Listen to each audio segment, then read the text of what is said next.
যুবক তোমাকে বলি, চাচা আপনাকেও বলি, অনুরোধ করে যুবক, প্লিজ যুবক, হৃদয়টাকে মেরে ফেলিও না। তুমি দেখো না, তোমার বয়স 22, 10 বছর বয়সে মা বলেছে স্কুলে যা, মাদ্রাসা যা, মানুষ হবি, ভবিষ্যৎ ভালো হবে।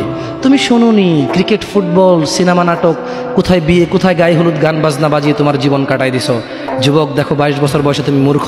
তোমার পাশের বন্ধু পাইলট স্কুলে পড়ে, হ্যাঁ 10টা টিউশনি পড়ায়, 30,000 টাকাও কামায়।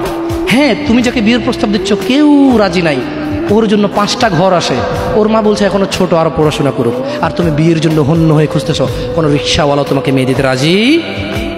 তুমি দেখো 10 বছর 15 বছর বয়সে যদি মায়ের ওই কথা মেনে নিতা, তাহলে তুমি আজকে উপকৃত থাকতা। আমি জামশেদ মজুমদার 27 বছর বয়সে এসে তোমাকে বলছি তুমি গান বাজনা ছেড়ে দাও, ইনশাআল্লাহ 60 বছর পরে মারা গেলে, 30 বছর পরে মারা গেলে, 70 বছর পরে মারা গেলে ওই উপকৃত হবা। আর তা না হলে এই গান বাজনার সাথে তুমি তোমাকে ধ্বংস করে দিচ্ছ।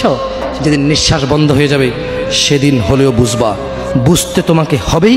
জমিনের উপরে বোঝো অথবা জমিনের নিচে বোঝো, বুঝতে তুমি হবে। শোনো, আল্লাহ কোনো কিছু বলেছে আর তুমি বুঝবা না, আহা হা, পার পাওয়া যাবে না।